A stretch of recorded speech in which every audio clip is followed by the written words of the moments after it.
Last time we talked about happiness. This time we're going to talk about gratitude. So I'd like to start with a short meditation. If everyone would like to close their eyes and just breathe deeply in and out for a couple minutes.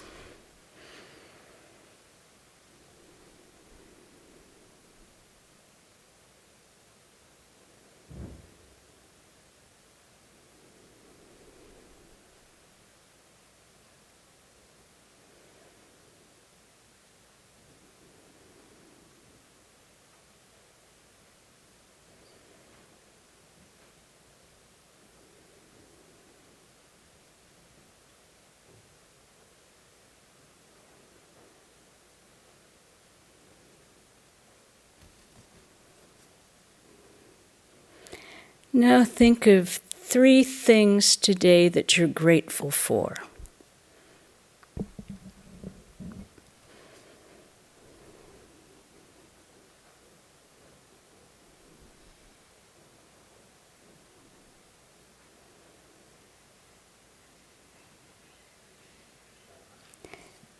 And 3 people that you're thankful for.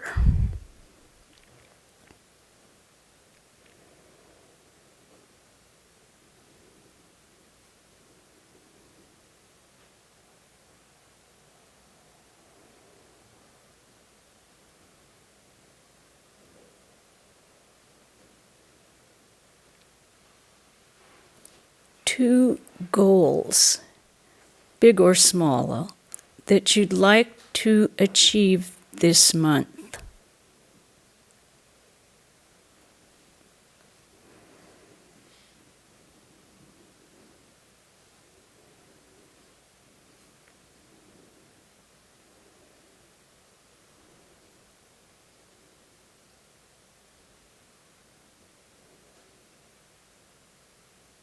Tell yourself that you can achieve it this month, both of them.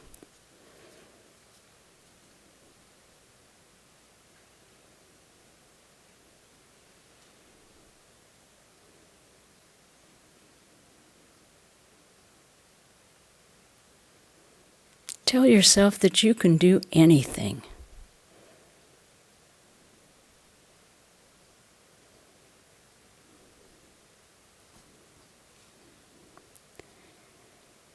Picture the place that you are the happiest.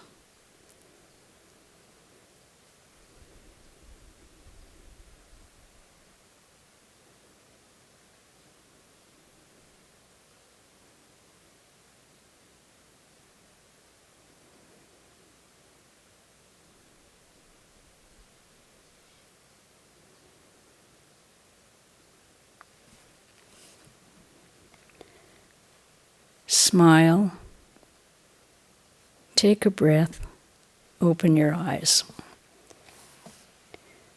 If we manage to start every day with this short little procedure, our day would start on an up note.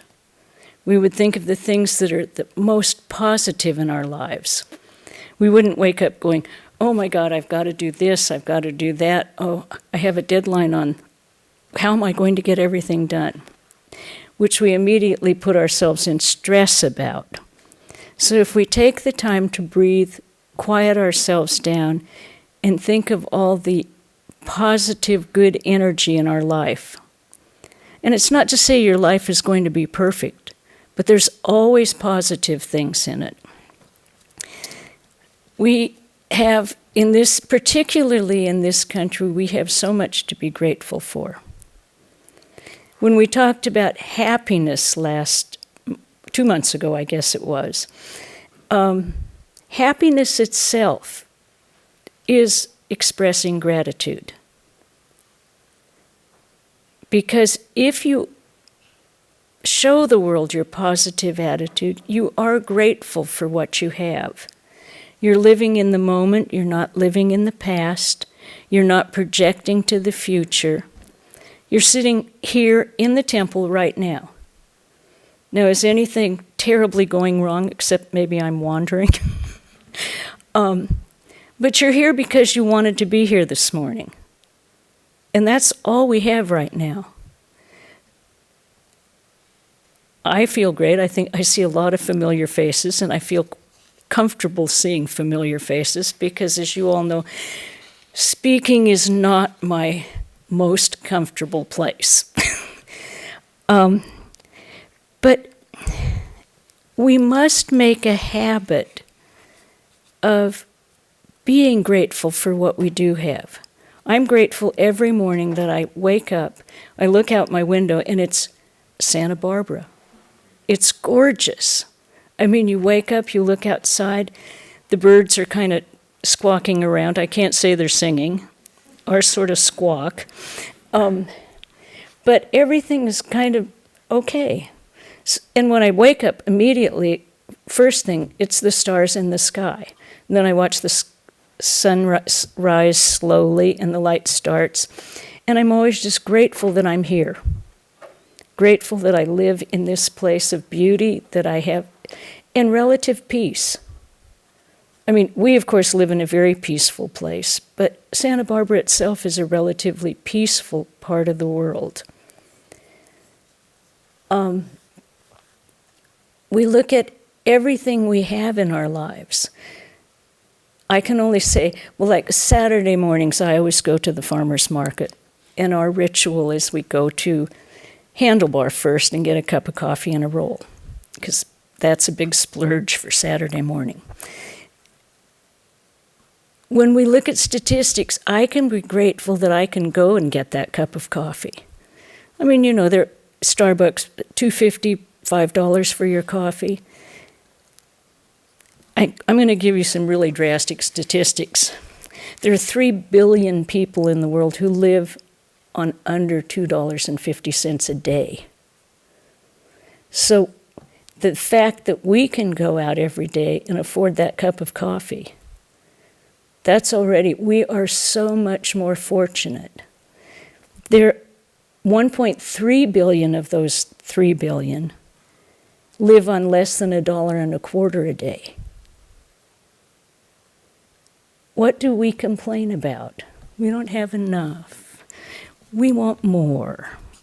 But in the relative scheme of the world, and this is the external world, we have the gravy train.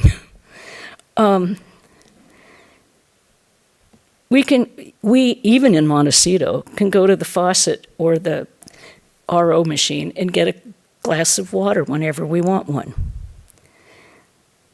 783 million people don't have clean water. They can't get a glass of water when they want one. Another reason, I mean, we in Montecito complain constantly about the lack of water, and it's true relatively to the rest of the country, but not to the rest of the world.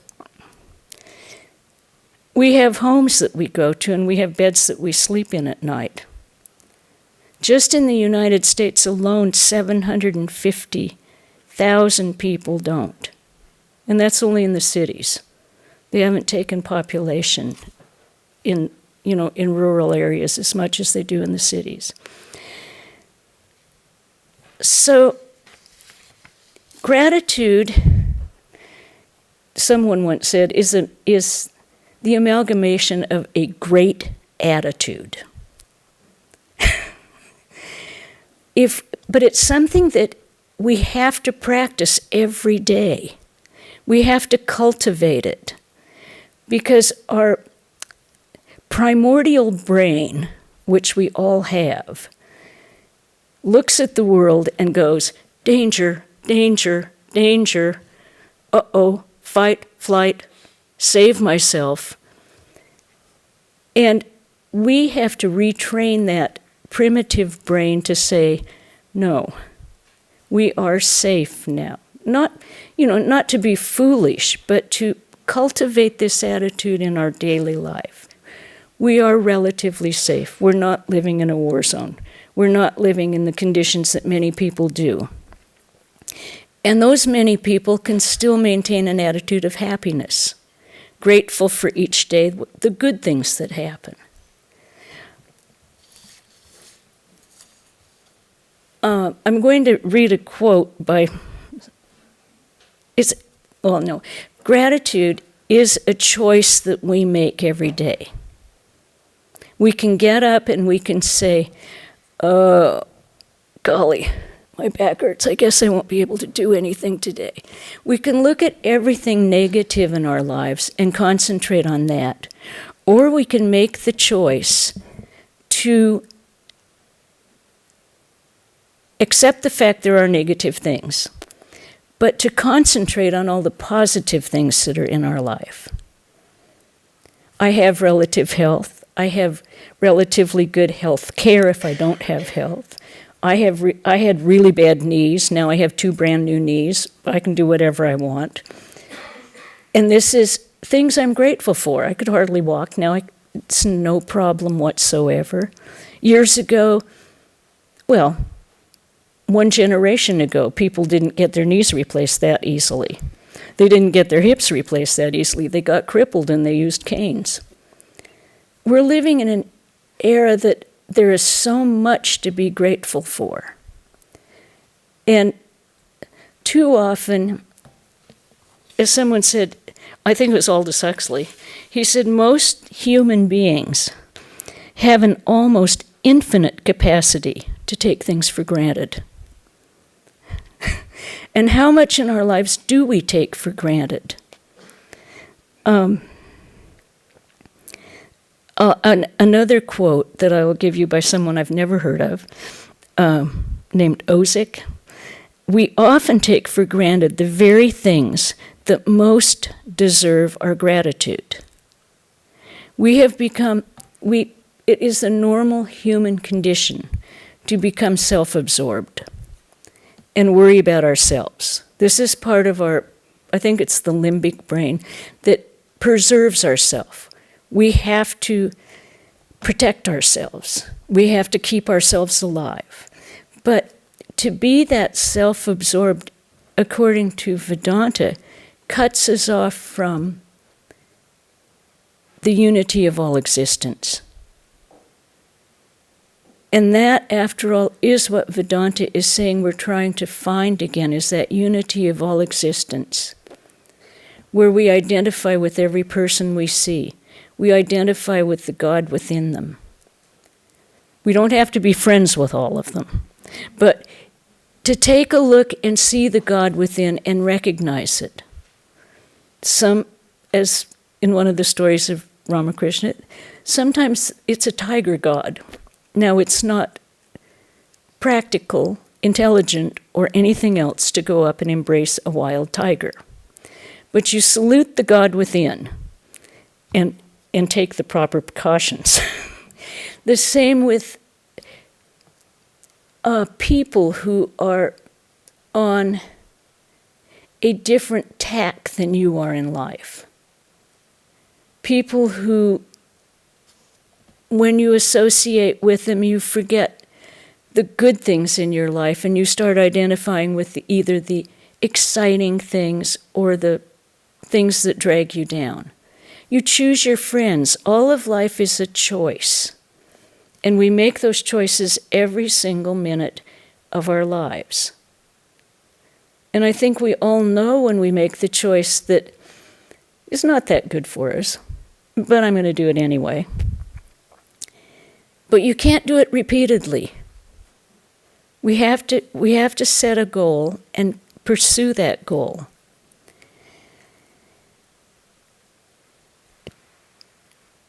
To quote another person, both abundance and lack exist simultaneously in our lives as parallel realities. The things we have, the things we don't have. It's always our conscious choice which secret garden we will tend. When we choose not to focus on what is missing from our lives, but be grateful for the abundance that's present. Love, health, family, friends, work, the joys of nature and personal pursuits that bring us pleasure. The wasteland of illusion falls away, and we experience heaven on earth.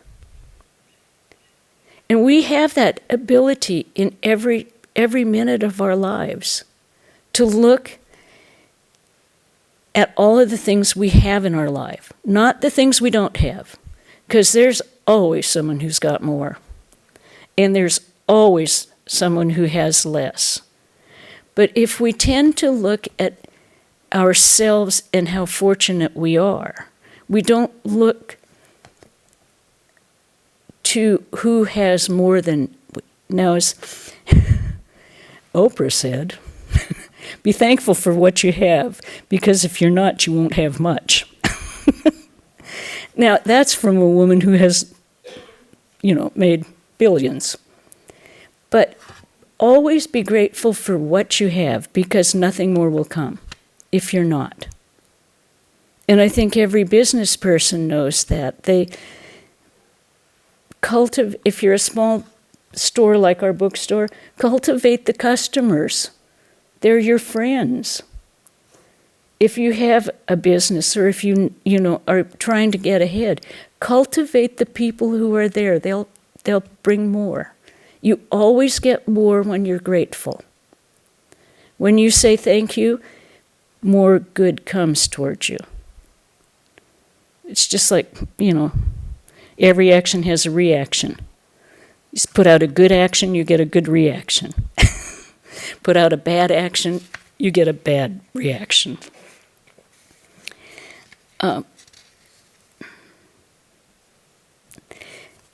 It's very common, though, that sometimes we'll get depressed.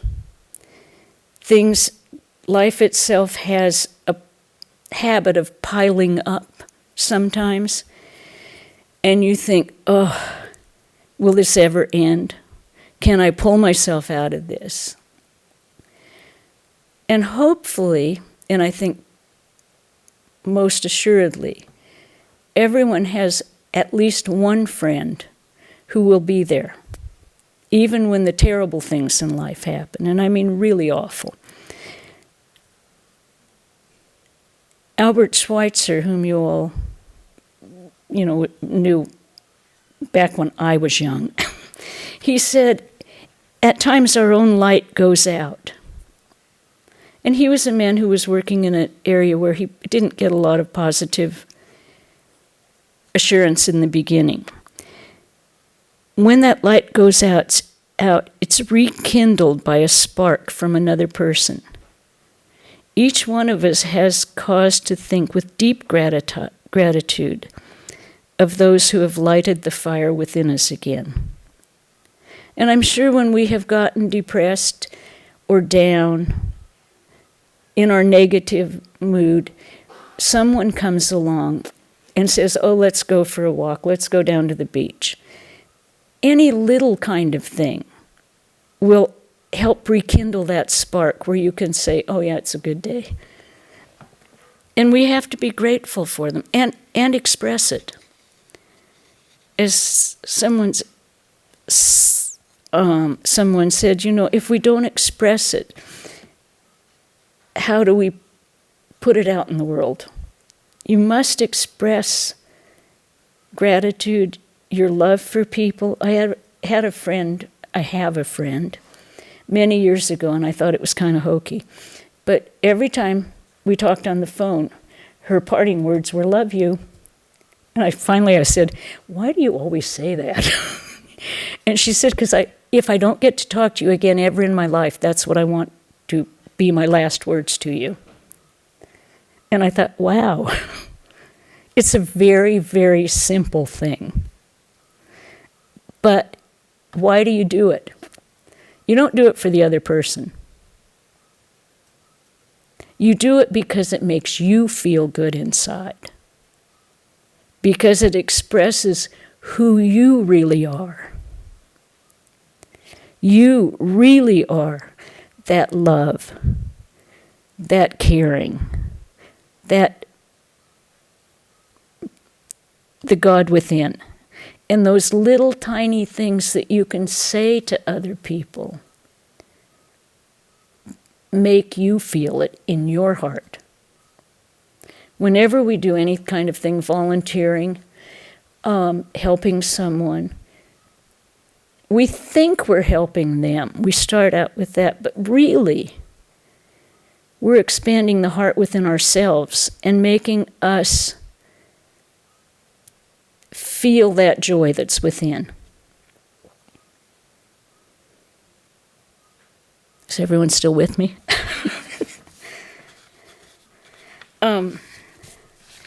And those kind of things do make you happy.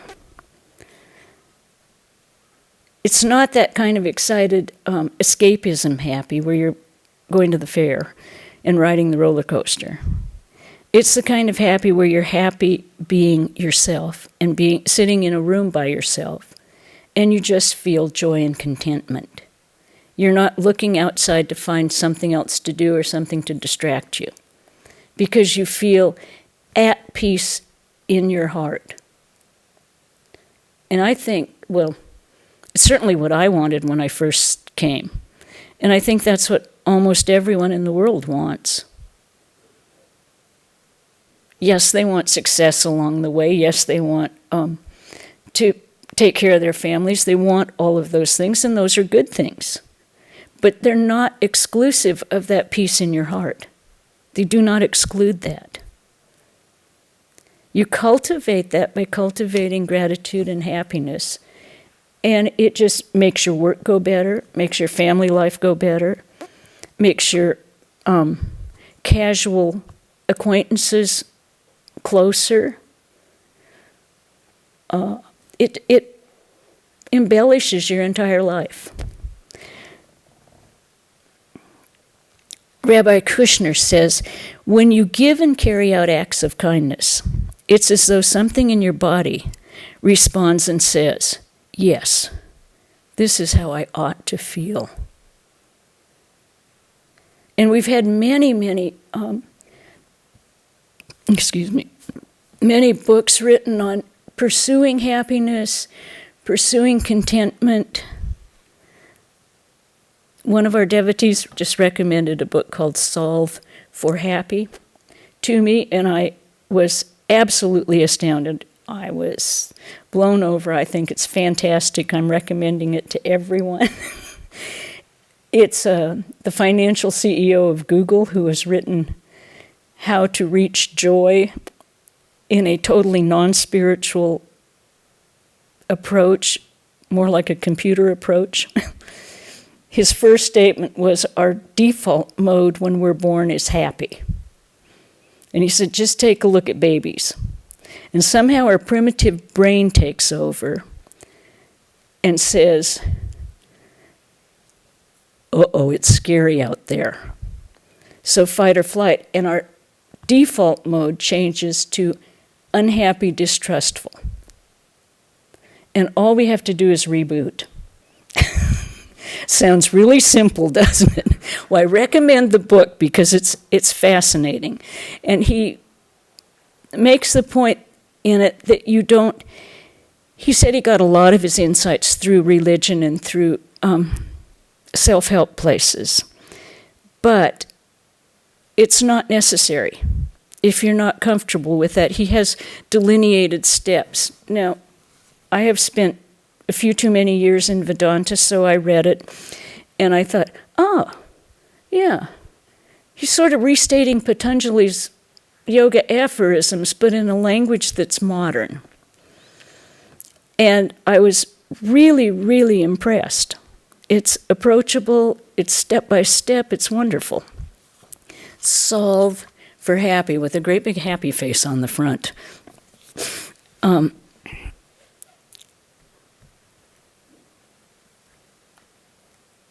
Being grateful is the key to happiness. Because if you are grateful for what you have,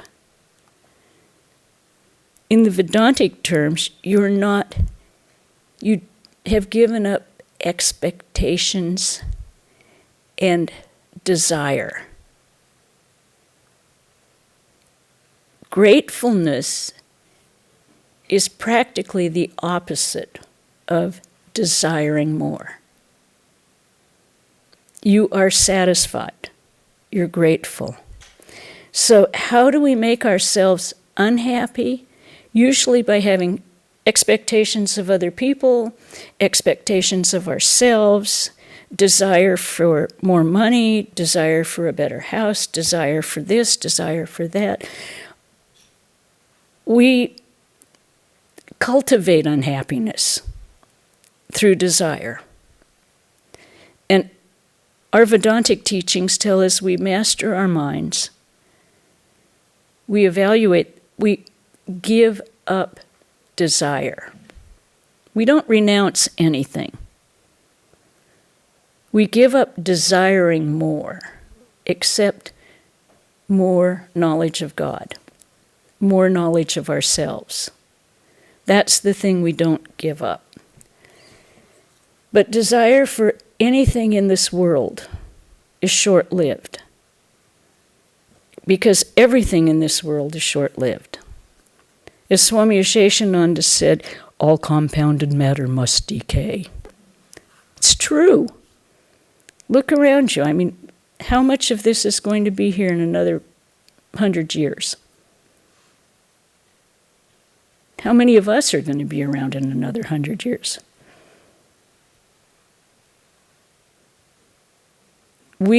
Facing the fact that we're all going to die, which is really the bad word, right? But when you face that fact that that's what's going to happen, then you're absolutely free, because you don't have to worry about it anymore. Be grateful for every day of life you have. Don't worry about that day that will come to all of us. But if we greet every day with that joy of, it's another wonderful day. I mean, we don't have to be a Pollyanna about it, but it doesn't hurt for a while till you get the habit. Make a new habit. Make the habit of being, oops. Oh, that's okay. I looked at what I've done. It's usually me. Yeah, if we're thankful for every single thing that we have, and don't concentrate on what we don't have, we have everything we need. Right? Any comments so far? I have no. You can argue with me.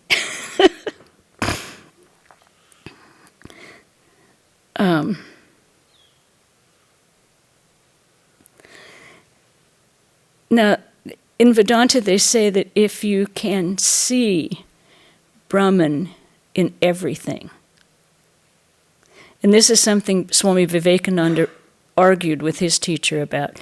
Do you mean that post is God? Do you mean that rock is God? And his teacher said, yes. In essence, yes. If we can try and see the holiness in everything around us, then we too will have that feeling of fullness and gratitude that comes to someone who knows you are part of that cosmic divinity. You will never disappear, and death then disappears. Your body won't be around, but you will be, because you are part of that cosmic divinity. That is what you are. We're walking around in these little pillowcases that we're calling ourselves. And they are really nothing but pillowcases. And some of them are getting shabby and old and have little holes in them here and there. But that's okay. They've served a purpose. They've helped us get along so far. And yes, one day we will discard them. But we will not. We will be where we always have been, in that divine consciousness.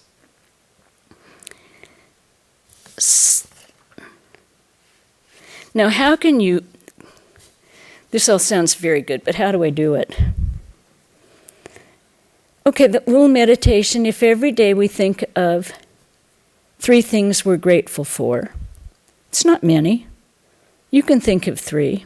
I bet you if I asked any of you in there, what are you grateful for today, you could come up with something. Anyone want to volunteer? No one's grateful. What? Okay, that's wonderful. I love that, yeah. I go out and look at that too. I think it's glorious. Anyone else grateful for anything? I'm grateful that you're up on the podium. Oh, dear God. Well, I'm grateful you're here, Rodney. We used to have a neighbor who, he and his family celebrated Shabbat every Saturday night. And periodically they would invite us over. And one of their great practices is we all sat down and the candles were lit and they said the prayers. We went all around the table and everyone had to tell a positive thing that had happened to them that day. And not being in the habit of doing it, I found myself going, ooh, what did I have that was positive today? I tended to be a fairly critical, negative person and see what's wrong so I can fix it. But not a very happy way of being. Much happier if you look at the things that are good in the world and then notice, okay, well, that needs a little work.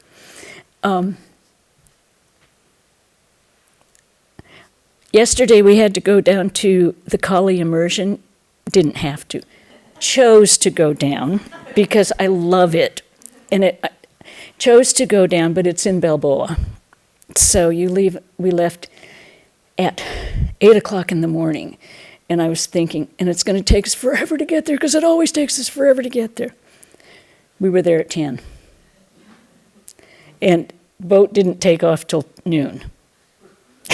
So we had time to have a nice leisurely breakfast and walk around Balboa and enjoy it for a change rather than, gotta run to the boat.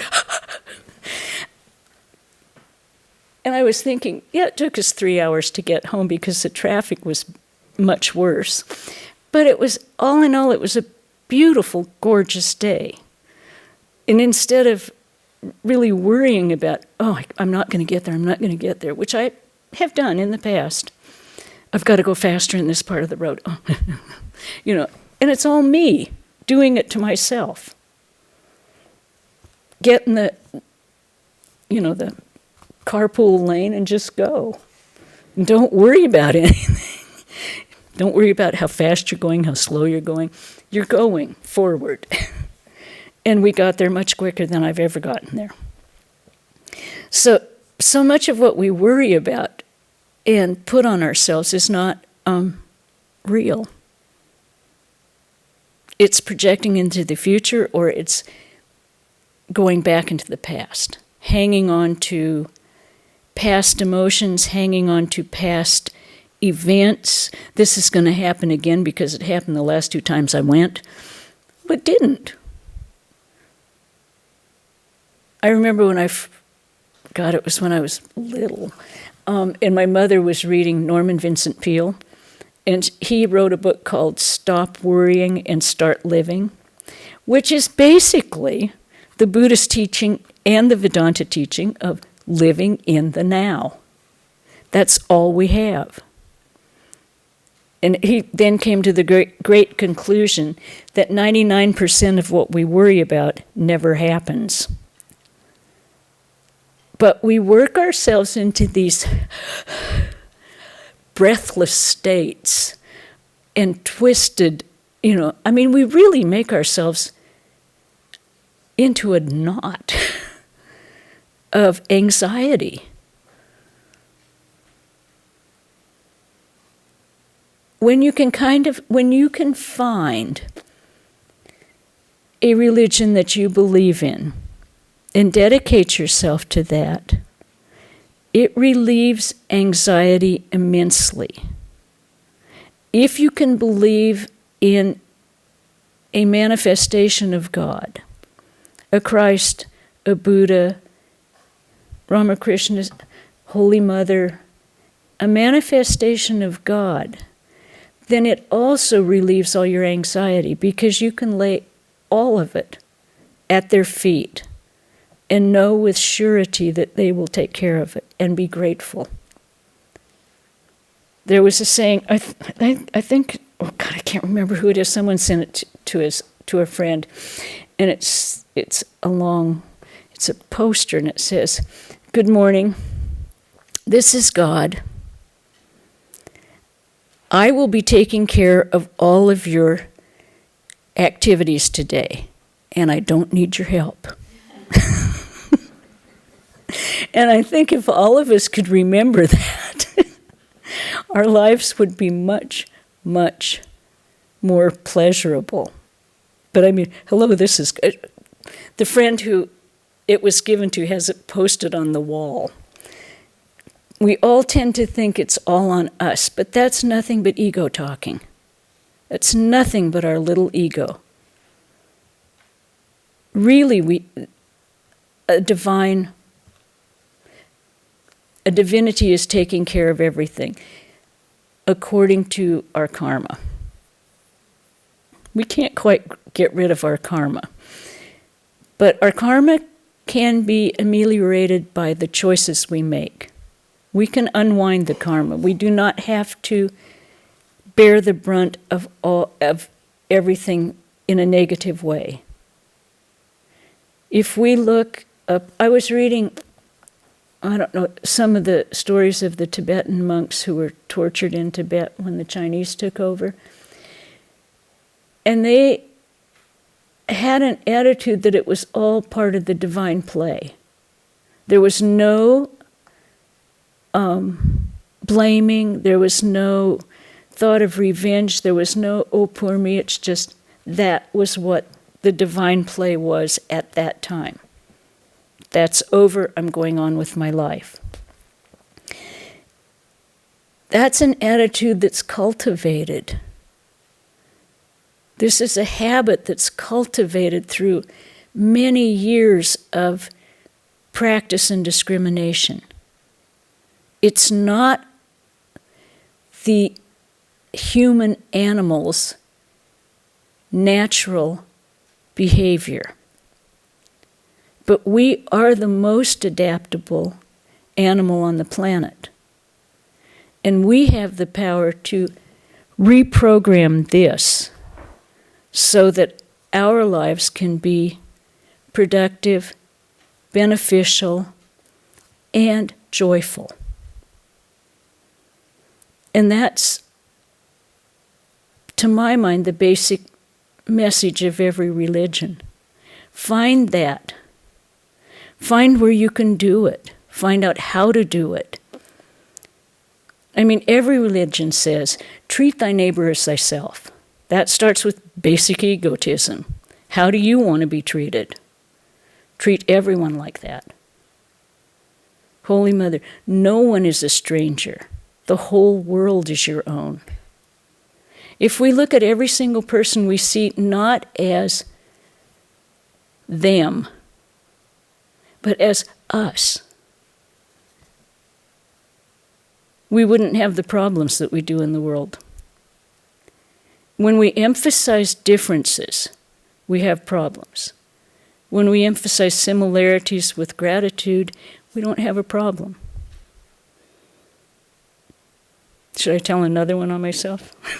I was sitting in the bookstore one day, and the light was glaring in my eyes. And someone walked into the bookstore, and I went, "Hi, how are you today?" And then he walked into where I could see him. And he had chains and metal hanging all over, and he had just gotten off a Harley Davidson. And he went, "Fine, I'm looking for a cookbook for my mother." Now, I hate to say this, but if I had seen the package, I might not have been so, "Hi, how are you today?" I might have gone, "Hello, can I help you?" You know? But it taught me a lesson. I mean, when he answered back, "Hi, I'm looking for a cookbook for my mom." Okay. We are the same. Our packaging is different. See past the package. And be grateful for what we have. Be grateful for every single thing that you have every day. And express it. Tell people, thanks for just being there. Thanks for being in my life. Golly, you didn't have to do that. They're simple, simple words. And so often we just forget to say them. Because like Aldous Huxley said, we have an infinite capacity to take things for granted. Infinite. Okay. Should I ask if anyone else can think of one more thing that they would be grateful for? No. Yes. I'm grateful that my mother is still alive today. Yes. Yeah. And for my siblings. We have to think about those things. I mean, we take things like that for granted. And then suddenly it's gone and you go.